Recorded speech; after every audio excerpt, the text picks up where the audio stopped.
The wool was still warm under my fingers. I remember standing in her empty bedroom on a Tuesday morning in March. The sun came through the net curtain exactly as it had done for 26 years, falling across the same patch of faded carpet where she had learned to crawl. But the wardrobe door was open, and it was empty. All that remained was a single wooden hanger swinging slowly from the rail, back and forth, like a small, silent metronome counting out the end of something I had not yet named. She had taken the new suitcase I bought her for her 30th birthday last October, the expensive one with the 4 smooth wheels that cost me 3 weeks of wages from the charity shop where I work. She had not taken the photograph of us from her university graduation, that she had left on the floor, face down, as if turning her back on every smile we had ever shared. I stood there for a long time. I did not cry. I am not a woman who cries easily. Not when her father walked out, not when the boiler broke in January, not when I had to choose between buying food and buying her school shoes. But I stood there counting the years, counting the pounds, counting the moments I had given away like they cost me nothing. The truth is not dramatic. It is quiet and terrible. You can give someone your blood, your sleep, your savings, your future, your entire body bent over a sewing machine until your spine curves like an old tree, and they can still walk away. Not because they are monsters. Most people are not monsters. They walk away because they never learned to feel the weight of what you carried. They walked on soft ground while you built the road beneath their feet, and they never once looked down. That Tuesday morning, standing in that empty room with the hanger still swinging, I finally understood something that no one tells you when you hold your newborn daughter in a hospital bed in Nottingham, with the rain tapping against the window and your husband already gone. They tell you that love is enough. They tell you that if you give everything, you will receive something in return. They lie. Love is not a bank account. You can deposit your entire life, and the balance can still be 0. This is not a story about hatred. I do not hate my daughter. Hatred would require energy I no longer possess. This is a story about how I learned, slowly, painfully, like learning to walk again after a fall, to stop pouring my heart into a vessel that had a hole at the bottom. This is the story of how I took back my own life, not with shouting or revenge, but with a quiet, dignified, absolutely unshakable decision to finally matter to myself. I became a mother at 24, in a small terraced house on the outskirts of Derby, not far from the textile factory where my own mother had worked until her fingers swelled like sausages. The hospital was old, with peeling green paint on the walls and a midwife who smelled of tobacco and cheap perfume. They put my daughter in my arms, and she weighed almost nothing, like holding a small bird that had not yet decided whether to stay in this world. I named her Claire because it meant bright and clear, and I wanted her life to be those things. I wanted her to see clearly, to be bright without burning out. Her father, a man named Peter who drove a delivery van for a furniture company, left before her first birthday. He said he needed space to breathe, which is what men say when they mean they want to be free of crying and nappies and the small, relentless demands of a family that does not pay them in praise. I did not fight him. I had seen my own mother fight my father every night for 3 years before he finally left, and all that fighting had produced nothing except broken plates and a permanent tremor in her left hand. So I let Peter go. I told myself that one peaceful parent was better than 2 warring ones. I was probably right. But peace, I learned, is expensive. I worked at a small charity shop on the high street, the kind that smells of old books and mothballs and other people's discarded lives. I sorted donations, priced the clothes, and stood behind the counter for 8 hours a day, my legs aching, my smile fixed. The pay was barely above minimum wage. After rent and bills, there was almost nothing left. But every morning, I made sure Claire had a proper breakfast, toast with real butter, a boiled egg, a glass of milk. I packed her lunchbox with a small note folded inside. You are clever. You are kind. I am proud of you. I wrote those notes for 11 years, until she stopped reading them and started throwing them away unopened. Money was never enough, but I made it enough by shrinking myself. I stopped buying new clothes. I wore the same 2 cardigans for 4 winters, darning the elbows when they wore thin. I stopped going to the cinema, stopped meeting friends for coffee, stopped replacing my spectacles when the frame broke, and I held them together with a paperclip for 8 months. I remember one winter when the boiler broke in December. The repair cost £400, almost my entire monthly wage. I could not afford it. So I put Claire in my bed with 3 blankets, and I slept on the sofa in my coat. The house was so cold that I could see my breath when I whispered goodnight to her through the doorway. She was warm. That was all that mattered. When Claire was 9, she wanted a dollhouse. Not a small plastic one from the supermarket, but a proper wooden one with little furniture and a working front door, the kind they sold at the independent toy shop near the cathedral. It cost £120. I saved for 3 months. I walked to work instead of taking the bus. I ate beans on toast for dinner every night.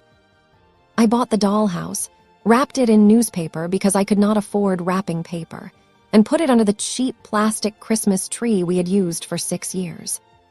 She played with it for one afternoon. Then she put it under her bed and never looked at it again. I did not say anything. I simply retrieved it months later, dusted it off, and stored it in the loft. Because that is what mothers do. We keep things, not out of sentimentality, but because we cannot bear the thought that our sacrifice meant nothing. School was difficult for her. Claire was shy, the kind of shy that makes other children cruel. She came home crying once because a girl named Sophie laughed at her pencil case, a simple blue one from the pound shop. I stayed up that night and sewed small fabric flowers onto it, little pink and yellow daisies made from old scraps of cotton. The next day, Sophie asked where Claire had bought it. Claire smiled for the first time in weeks. That smile was my salary. That smile was my bonus. That smile was the only currency I truly valued. I taught her that hard work is not shameful. I taught her that kindness is not weakness. I taught her that family is the only thing that never truly leaves you.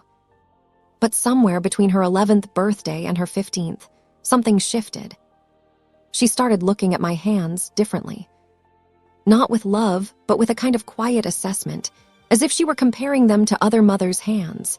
Softer hands, hands that wore rings, hands that had never held a needle for 10 hours straight. She stopped bringing friends home. When I asked why, she said, "Our house is too small." She did not say it cruelly. She said it the way someone might say the sky is gray. But facts can still cut you. Facts can still make you bleed in private. I started saving more for her college, for her future, for a deposit on a flat she might one day share with someone who was not me. I took extra shifts at the charity shop. I stopped buying lunch altogether.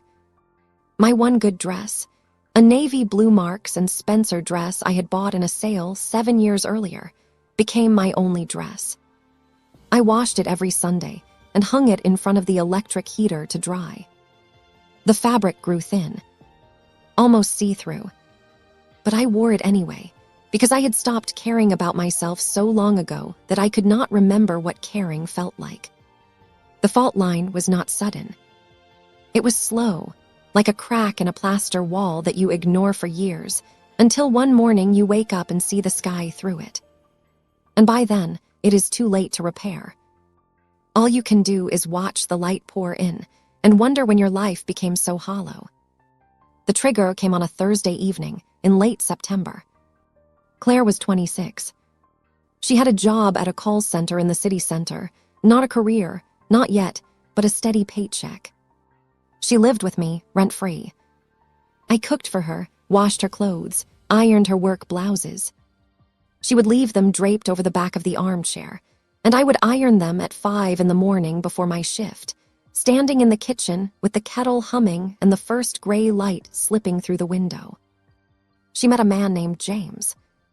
He worked in digital marketing, a vague job that seemed to involve a lot of meetings and very little actual work.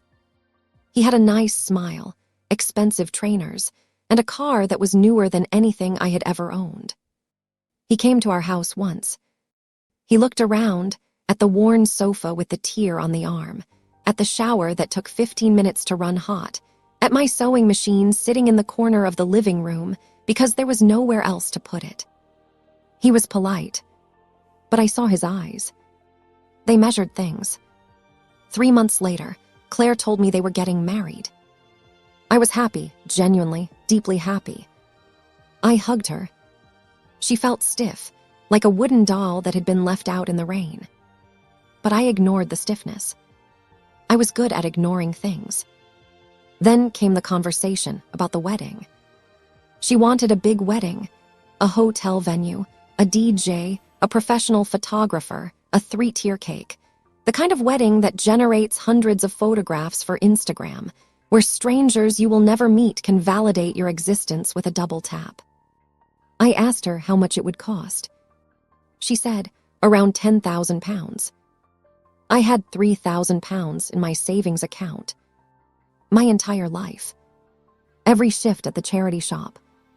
Every sleepless night, every meal I had skipped, every winter I had spent shivering in my coat because I could not afford to fix the boiler. £3,000. I told her I could give her 3. She looked at me. Not at my face. At my dress. The thin navy one. "Mum," she said, and she had started calling me Mum instead of Mummy around the age of 14, and I had never quite gotten used to the loss of that extra syllable. James's parents are contributing 7. Can you ask your brothers?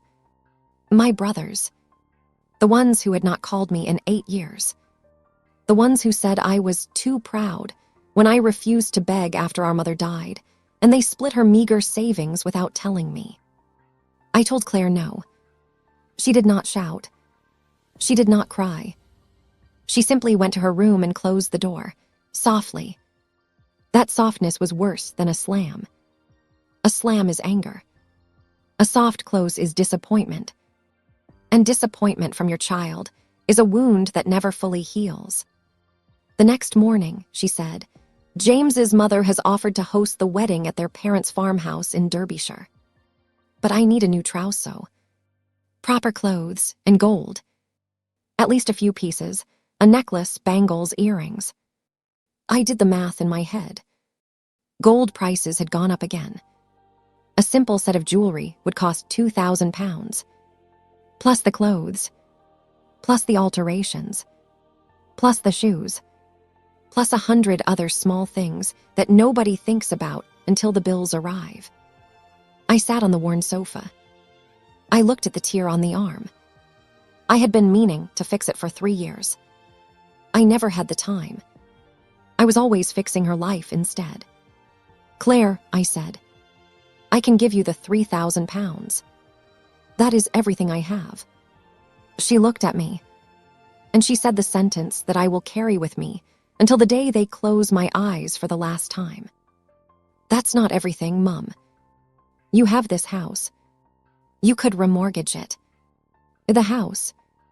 My mother had bought it in 1985 with money saved from her own factory shifts. She died in the front bedroom. I had been born in the back bedroom.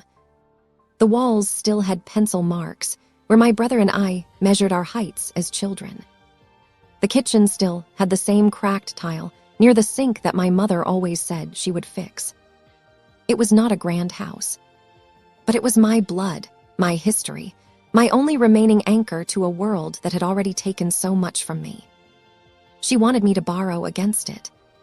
For a one-day party. For photographs that would be forgotten within a year. I said no. She did not speak to me for 2 weeks. We lived in the same house. I cooked for her. She ate in her room. She left the plate outside the door like I was a hotel waiter, and she was a guest who had already decided not to leave a tip. The turning point came one night when I got up to use the bathroom and heard her voice through the thin wall. She was on the phone with James. She was laughing. Then she said, "I know. She's so dramatic. She acts like she's destitute, but she owns that house outright. She just doesn't want to help me." I stood there in the dark hallway, in my thin nightdress, my bare feet cold on the linoleum floor. That was the sharp turning point. Not the loan request. Not the 2 weeks of silence. Not even the cold food left outside her door. It was the word dramatic. Because I had never been dramatic. I had been quiet. I had been invisible. I had been a pack horse carrying her life on my back for 26 years, asking for nothing in return except the occasional smile. And she called me dramatic for not wanting to lose my home. I walked back to my room. I did not cry. I just sat on the edge of my bed and stared at the wall. And for the first time in 26 years, I asked myself a question I had never dared to ask. What do I want? I could not answer. That was the problem. The wedding happened anyway, scaled down, at a community center on the edge of town. The kind of place with foldable chairs and a linoleum floor that had been waxed so many times it looked like melting plastic. I gave Claire the £3,000. Every single pound. I handed her the check with a steady hand, though my heart was hammering so hard I could feel it in my throat. She took it. She did not say thank you. She said, "It's fine. We'll manage." Those 3 words, "we'll manage," were the first time she had used "we" to mean her and James, not her and me. I noticed. I filed it away. I said nothing. I wore my thin navy dress to the wedding. The same one. I had no gold to give her, so I gave her my mother's silver bracelet, the only piece of jewelry my mother had left behind, a thin chain with a small heart-shaped locket that no longer opened. Claire looked at it. She put it in her handbag. She did not wear it. The wedding day itself was a blur of lukewarm champagne and awkward small talk with James's relatives, who all seemed to work in finance or property development and spoke about house prices the way other people speak about the weather. I sat in the second row. Not the first. James's mother sat in the front row, wearing a silk dress that probably cost more than my monthly rent.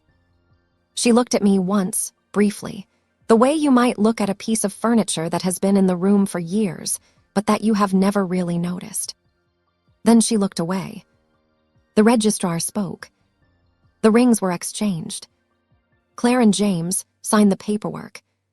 She did not look at me, not once. Not even when they announced the couple, and everyone stood up to clap. After the ceremony, there was a buffet.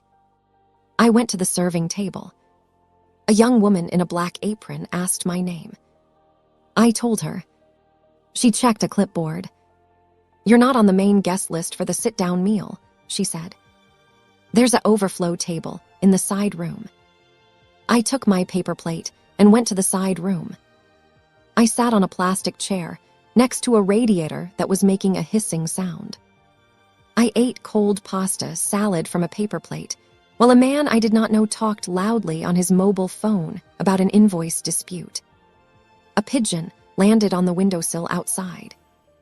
I watched it peck at a discarded crisp. That pigeon showed me more warmth that day than my daughter. That was incident 1, small enough to be dismissed, heavy enough to feel like a stone dropping into the bottom of my stomach. After the wedding, Claire moved into a rented flat with James in a newly gentrified part of the city. The kind of neighborhood where every other building is a coffee shop, selling flat whites for £4, and the estate agents use words like vibrant and up-and-coming. She came to visit me once a month, sometimes less. She would sit on my worn sofa, scrolling through her phone, while I asked her questions that received one-word answers. "How is work?" "Fine." "Are you eating properly?" "Yes." "Do you need anything?" "No." But the no was always cold, like a door closing gently but deliberately.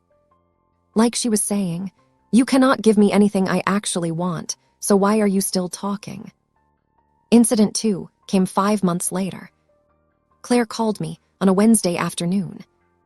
I was at the charity shop, sorting through a bin of donated paperbacks. She was crying, the kind of crying that comes with gasping breaths and words that stumble over each other. James had been made redundant. His marketing agency had folded overnight. They could not pay the rent on the flat. Could she move back home? Just for a few months. Just until he found something new. I said yes. Because I am a mother. That isn't our choice.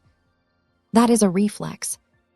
That is a muscle that never stops twitching, no matter how much you wish it would. She came back with 8 suitcases, 3 IKEA bags full of clothes and James. They took over the house. My bedroom became their storage unit. My kitchen became their experimental dining space. Claire started buying expensive groceries with my money: avocados, almond milk, sourdough bread from the artisan bakery on the high street. I had never eaten avocado in my life. I would not have recognized one in a lineup.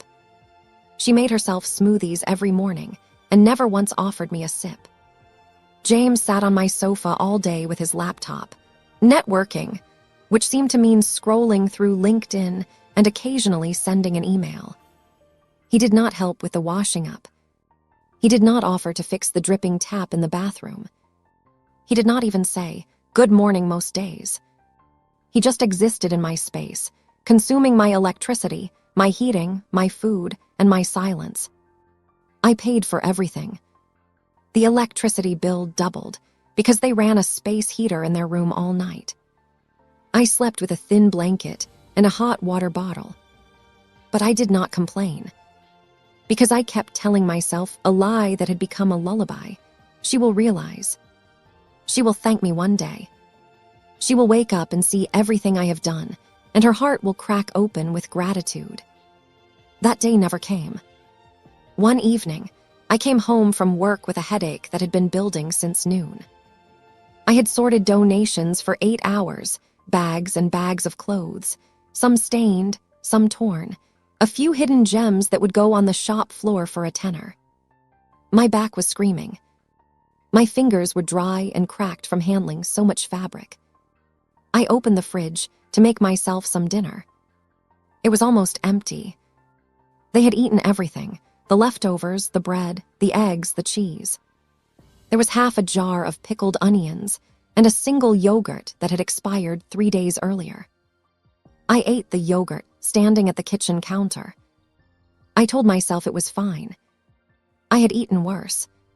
Claire came into the kitchen while I was scraping the last of the yogurt from the plastic pot. She looked at me.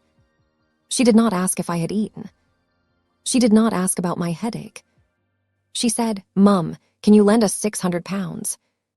James has an interview for a really good job, and he needs a new suit. The old one doesn't fit anymore." I looked at her. At her clear skin, her expensive haircut, her brand-name trainers. I looked at my own reflection in the dark kitchen window, a tired woman in a thin cardigan, her hair graying at the temples, her face lined with years of worry and want. I gave her the money. 600 pounds from my emergency fund.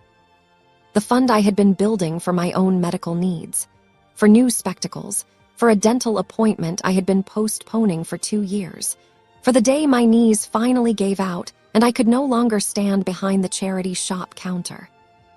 I gave it anyway. James bought the suit. He went to the interview. He did not get the job. Incident 3 was the worst. One night, I woke up at 2 in the morning with a dry throat. I went to the kitchen for a glass of water. Their bedroom door was slightly ajar. They never closed it properly, a small carelessness that I had noticed before and ignored. I heard Claire's voice, low and amused. She was laughing. The same laugh from that night 3 years ago, when I had stood in the hallway and learned that she thought I was dramatic. "She's going to work until she drops," Claire said. "Honestly, it's fine. When she goes, the house is ours anyway. I'm the next of kin." James said something I could not quite catch, a low mumble. Then Claire again. "She doesn't have much in savings. But the house is worth at least $250,000 now. We could sell it and buy a flat in a better area. Maybe near the coast. You always wanted to live near the coast." I stood there in the dark kitchen. The glass was in my hand, empty. The tap dripped, drip, drip, drip, each drop landing in the metal sink like a small, cold punctuation mark. They were not waiting for me to die of old age. They were planning my death like a business transaction. Like I was a stock option that would eventually mature. I did not confront them that night. I put the glass down quietly. I went back to my room. I sat on my bed in the dark. The radiator made a soft, ticking sound as it cooled. I looked at the photograph of Claire from her university graduation, the one she had left face down on the floor of her bedroom months earlier. I had put it back up on my bedside table because I was still hoping, still clinging, still believing that the daughter I raised was somewhere inside the woman she had become. That night, I took the photograph down. I put it in the drawer of my bedside table. Not out of anger, out of acceptance. Because finally, I understood something that should have been obvious years ago. I had raised a child who saw me as a resource, not as a person, not as a mother, not as a woman with her own dreams, her own fears, her own right to exist beyond the boundaries of what she could provide. I was an ATM with a heartbeat. And atoms do not get thanked. Atoms do not get loved. Atoms simply get emptied until they stop working. I lay down on my bed. I pulled the thin blanket up to my chin. The house was silent, except for the drip of the tap and the distant hum of the refrigerator. I did not cry. I had no tears left. Instead, I made a silent promise to myself, the first promise I had made to myself in 26 years. I promised that I would not die in this bed while they waited for the house to become theirs. I promised that I would find a way to matter again. I did not know how, but I promised. The discovery happened on a rainy Tuesday afternoon, and by then, I had stopped being surprised that my worst moments always seemed to arrive on Tuesdays. Claire had gone out with James to see a film at the multiplex on the edge of town. She had left her tote bag on the armchair, the good armchair, the one with the faded floral pattern that my mother had bought in the 80s. I was tidying the living room, not because I wanted to, but because if I did not tidy, no one would. The bag slipped off the armchair and fell onto the floor. Papers spilled out, receipts, a lipstick, a packet of tissues, and a folded letter with a bank's logo in the corner. I picked up the papers. I put the lipstick and the tissues back in the bag. But the letter, I unfolded it. It was from a bank. A loan application. In Claire's name. For £20,000. But the address on the application was my house. And under the section marked Security, someone had written my house's registration number. My heart did not pound. It did not race. It simply stopped for a moment, a full, complete stop, like a clock that has finally run down and decides not to be wound again. I sat down on the armchair. I read the letter again. She had applied for a loan, using my house as collateral. Without my signature. Without my knowledge. Without my consent. How? I did not know. Maybe she had taken documents from my filing cabinet while I was at work. Maybe she had copied the title deed when I showed it to her years ago, explaining that the house would be hers one day, long in the future, when I was gone. Maybe she had assumed that I would simply agree, because I had never said no to anything she had ever asked. I sat there for a long time. The rain tapped against the window. A car drove past, its tires hissing on the wet road. I did not confront her immediately. I folded the letter exactly as it had been folded. I put it back in the bag. I put the bag back on the armchair. And then I went to my room and closed the door. That night, I could not sleep. I lay in the dark and stared at the ceiling. The crack in the plaster, the one that had been there since I was a child, the one my mother always said she would get around to fixing, looked like a river. I thought about my mother, about the hours she had worked at the factory, her hands stained with dye, her back curved over a sewing machine that was older than I was. About how she had bought this house with her own money, her own name on the deed, at a time when women were still asked to bring their husbands to sign paperwork. About how she had told me, shortly before she died, "This house will always protect you. It is the only thing that will never leave." But who would protect the house from my own daughter? The next morning, I did something I had never done before. I called a solicitor. A woman named Helen, whose office was above a charity shop, not the one I worked at, a different one, on a street I had walked past 100 times without noticing. Helen was in her 50s, with gray hair cut short and glasses that made her look like a kind but no-nonsense librarian. I showed her the letter. I explained everything: the wedding, the money, the conversation I had overheard, the growing realization that I had become invisible in my own home. Helen listened without interrupting. When I finished, she leaned back in her chair. "Without your signature," she said, "this loan application is worthless. The bank would not process it. But the fact that she tried, that she gathered your documents and submitted an application in your house's name, that tells me something important. It tells me that she has already started treating your assets as her own. And that will not stop unless you stop it." I asked her what I should do. Helen opened a drawer and took out a form. "First," she said, "we file a caution notice with the land registry. That will alert any bank or solicitor that this property has a restriction on it. No one can take a loan against this house without you being notified directly. Second, you need to make a will. A clear, legally binding will that leaves your house to whoever you choose, not whoever assumes it will be theirs." I hesitated. A will. The word felt heavy, final, like something rich people had, people with estates and investments and things worth fighting over. But I had a house. And apparently, that was enough to start a war. I paid Helen £250 from my emergency fund, the same fund I had drained for James's suit, now slowly being rebuilt. It hurt to write that check. But Helen looked at me and said something I have never forgotten. "You are not being cruel. You are being clear. There is a difference." I filed the caution notice. I made the will. I left the house to a small charity that supports older women living alone, women like me, women who had given everything and received nothing, women who deserved a safe place to grow old without fear. I left Claire £1,000, not as a reward, as a closing of a door, as a final, quiet statement: I loved you. But love without boundaries is just self-destruction. I went home that evening. The rain had stopped. The sky was clearing. Claire and James were in the living room, watching television. They did not look up when I walked in. I went to my room. I closed the door. And for the first time in years, I felt something other than exhaustion. I felt prepared.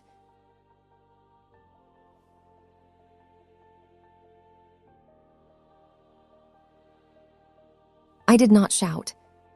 I did not confront.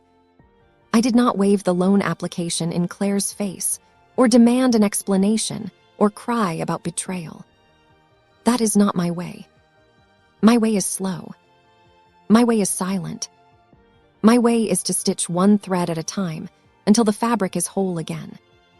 So I made a plan, a quiet, dignified, entirely lawful plan to take back my life without giving Claire the satisfaction of seeing me break. First, I opened a new bank account at a different bank, one in the next town over, where no one knew me and where Claire had never set foot. I started putting a small amount from every paid check into that account. £20 here, £30 there, not much. But it was mine. And no one else knew the PIN. Second, I stopped cooking for them. Not dramatically. I simply started cooking exactly enough for one person, me. If Claire and James wanted food, they could ask me politely, or they could cook for themselves, or they could order takeaway. I did not care which. The first time I made only one piece of toast for my breakfast, my hand trembled.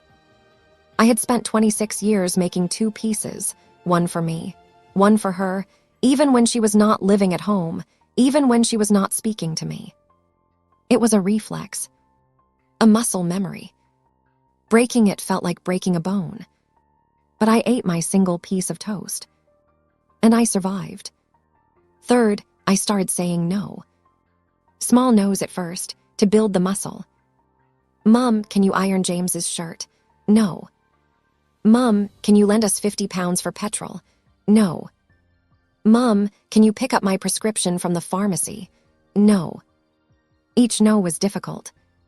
Each no felt like pushing a boulder up a hill with my bare hands. But after the third no, something shifted. My voice became steadier. My spine became straighter. I realized that no is not a weapon. No is a door. And behind that door is the room where you keep yourself. Fourth, I repaired the sofa. The tear on the arm. I fixed it with my own hands, not with the cheap thread I usually used, but with a strong nylon thread that would hold for years. I chose a deep red color because I wanted the repair to be visible. I wanted to see it every time I sat down. I wanted to remember that broken things can be mended, that I could be mended.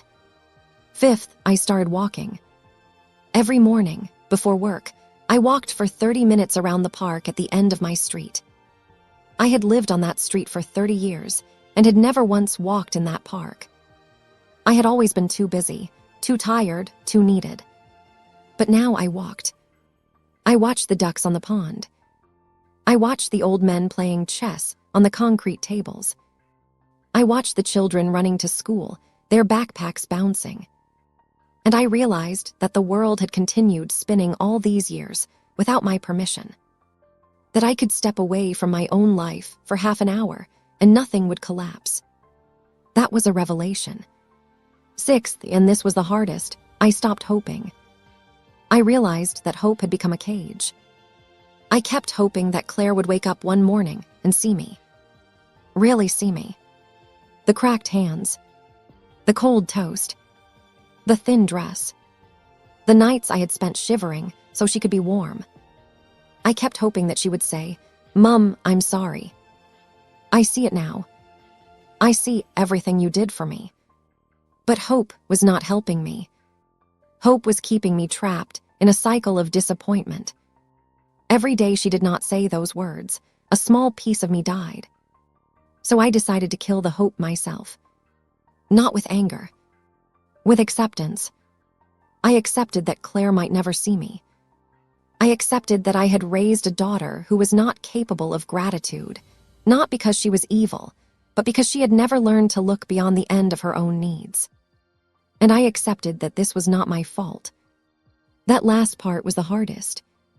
We are taught by our mothers, by our culture, by every film and novel and whispered piece of advice, that if a child goes wrong, the mother is to blame.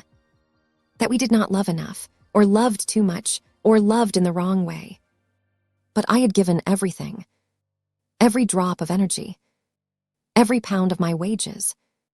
Every prayer I did not believe in but whispered anyway. And she had still turned out like this. So maybe, just maybe, some children are born with open hands that only know how to receive. They take and take and take because they do not know how to hold anything else. That is not a parenting failure. That is a human tragedy. And tragedies are not always someone's fault. Sometimes they just happen. I stopped waiting for Claire to change. And I started changing myself. I joined a small walking group, women my age mostly. Widows, divorcees, women who had also spent decades making themselves small so that others could be large. We walked together on Saturday mornings. We talked about nothing: the weather, the price of bread, the new cafe that had opened on the high street. But sometimes, one of us would say something that cut through the small talk. Sunita, a retired nurse whose son had moved to Canada and called once a year, said to me once, "At least your daughter still lives with you." I looked at her. I said, "Living with me and seeing me are two different things." She nodded. She understood. She did not need me to explain. That is the gift of women who have survived the same war. You do not have to show them your wounds. They already know where the scars are. I started eating better. Not expensively. I could not afford expensive. But better. An egg every morning, a banana. A proper dinner with vegetables, not just toast and butter. I stopped skipping meals to save money. I bought myself a new dress, not from Marks and Spencer, from the charity shop where I worked. A blue dress with white polka dots. It cost £4. I wore it on a Sunday. I went to the park. I sat on a bench and watched the ducks and felt the sun on my face. I did not pray. I have never been religious. But I sat quietly and I thought, this is what it feels like to be a person. Not a mother. Not a provider. Not a resource, a person. The quiet countermove was not a dramatic confrontation. It was not a locked door or a shouted ultimatum. It was 1,000 small decisions, each one a thread, each one pulling me back toward myself. I did not fight Claire. I simply stopped fighting for her. And when you stop fighting for someone, you realize how much energy you were wasting. Energy that could have been yours all along. Energy that was always yours. You just gave it away for free. The climax came on a Thursday evening. By then, I had stopped being surprised that my life's most important moments happened on weekdays, in ordinary light, with no dramatic music swelling in the background. Claire came home from work early. She had been promoted to team leader at the call center, a fact she had mentioned to James, but not to me. I was sitting on the repaired sofa, reading a second-hand novel I had picked up from the shop for 50 pence. She stood in the doorway of the living room. Her face was strange, not angry, not sad, confused. The way someone looks when they have been walking confidently in one direction and suddenly realize the ground beneath them has shifted. "Mom," she said, "I got a letter from the bank. They rejected my loan application. They said there is a restriction on this property. A caution notice." I put my book down. I looked at her. "Yes," I said. "I filed that notice." Her mouth opened, then closed, then opened again. "Why would you do that?" "Because you applied for a £20,000 loan, using my house as collateral without asking me." The color drained from her face. Not the dramatic movie version, no bloodless lips or staggering backwards. Just a slow, gray realization spreading across her features like a cloud covering the sun. "How do you know about that?" "I saw the letter. In your bag. It fell out when your tote slipped off the armchair." Silence. The clock on the wall ticked. The radiator hissed softly. James came out of the kitchen, drying his hands on a tea towel. He had been washing a single plate, his own, while my dirty dishes from breakfast still sat in the sink. He stood behind Claire, his arms crossed. His face was hard. "You went through her bag," he said. His voice was sharp, accusatory, as if he had caught me doing something shameful. I stood up. I am not tall. I have always been small, the kind of small that people overlook. But I stood straight. Straighter than I had stood in years. "No," I said. Her bag fell. The papers fell out. I picked them up, and I read what I read. Claire started crying. Not the real, deep crying of someone who is sorry. The shallow, performative crying of someone who has been caught and is hoping that tears will make the problem disappear. "Mum, I was going to tell you," she said. "We were in a difficult situation. James had that business idea, the online thing, and we needed capital. It was just a temporary measure. I would have paid back every penny. You would have paid back the loan by selling my house. No. I would never," she stopped, because there was no good answer. There was no answer at all. James stepped forward. "Look," he said, "you don't understand how these things work. The house was just security. A guarantee. Nothing would have happened to you." I looked at him. This man who had eaten my food for nearly a year. Who had never once washed a dish without being asked. Who had never fixed the dripping tap or offered to contribute to the electricity bill. Who had laughed with my daughter about my eventual death and the house they would sell. "I understand more than you think," I said. "I understand that you too have been waiting for me to die. I heard you. That night, when you thought I was asleep. You talked about selling the house after I'm gone and moving to the coast." Claire stopped crying. The tears froze on her cheeks. Because you cannot fake cry and be genuinely shocked at the same time. She was genuinely shocked. She had not known that I heard. "You heard that?" She whispered, "Yes." "Then why did you say anything?" "Because I was still hoping you would prove me wrong. But you didn't. You just kept taking.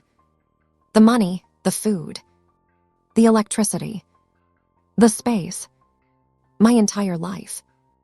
You took it all, and you never once asked if I had anything left to give." James laughed, a short, ugly laugh that had no warmth in it. "So what now? You're going to cut her out. Throw us out onto the street." I walked to my room. I opened the drawer of my bedside table. I took out the envelope containing the copy of my will. Notarized, signed, witnessed. I walked back to the living room. I handed it to Claire. She opened it. She read it.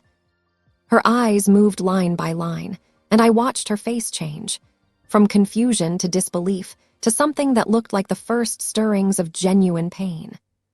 "You're leaving the house to a charity." She said, "Yes." "And me."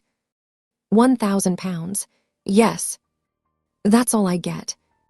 I looked at her. My daughter. My bright and clear girl. The baby who had weighed almost nothing in my arms. The child whose lunchbox I had filled with notes for 11 years. The woman who had tried to steal my home while I was still breathing in it. "That's all," I said.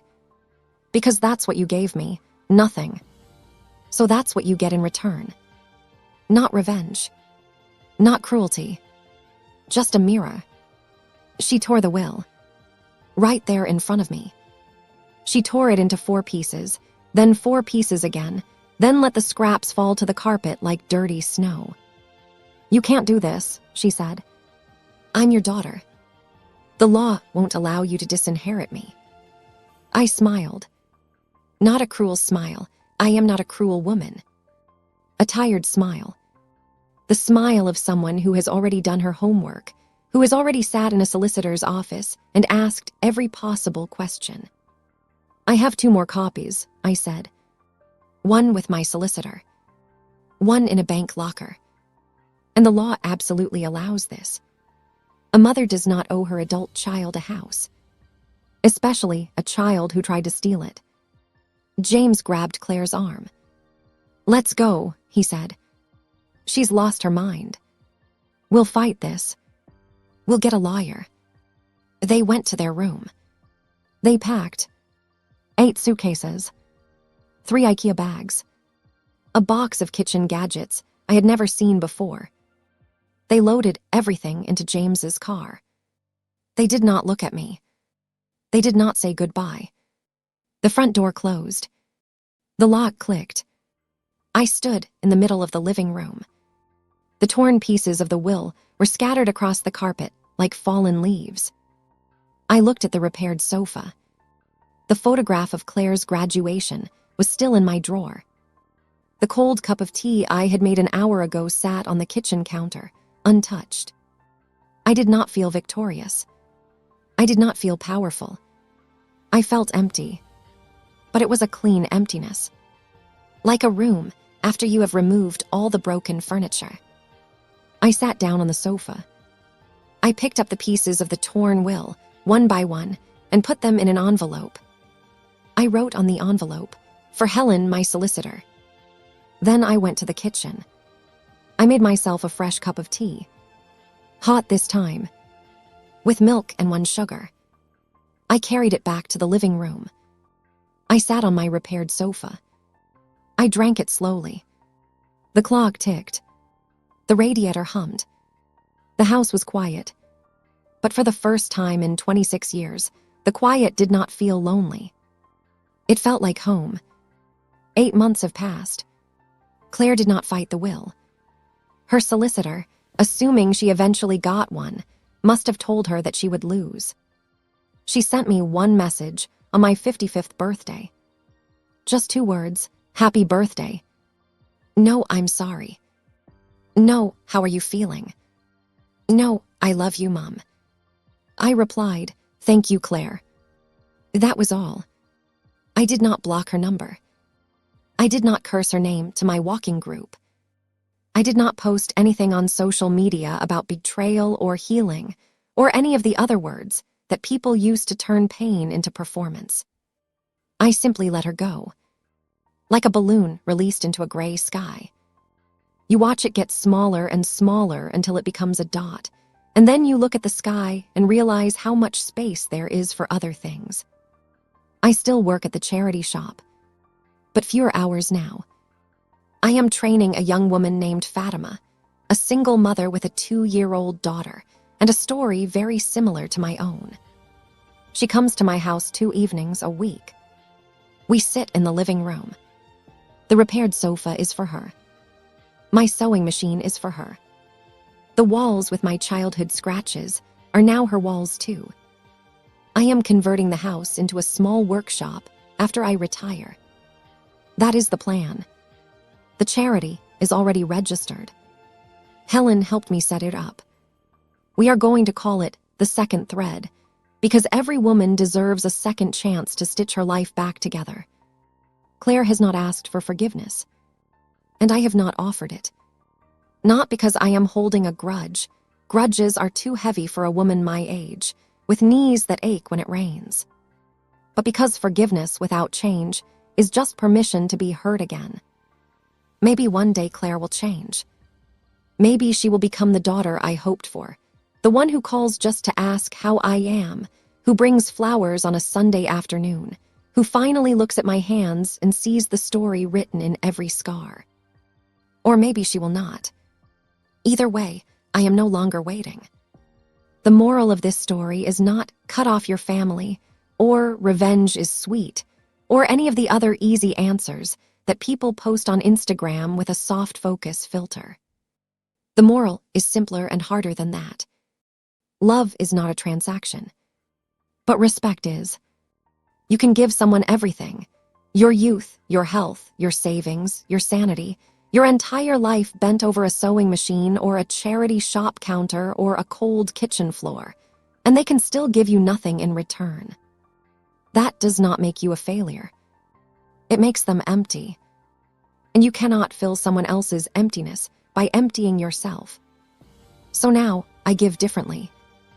I give to women who give back, to Fatima, to Sunita, to the other women in my walking group who have also learned that love without boundaries is just a slow death.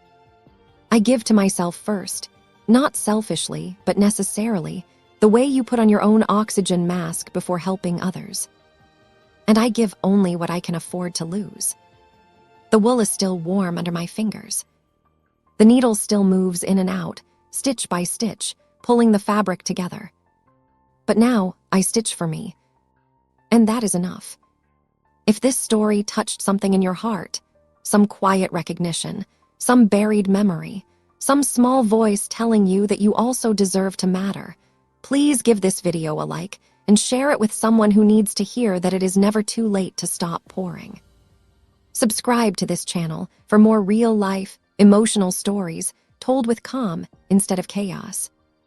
Because sometimes the quietest voices carry the heaviest truths, and the most important lessons are not shouted from rooftops, but whispered across cups of hot tea on quiet Thursday evenings. Thank you for listening to my story. Take care of yourself. You are not invisible.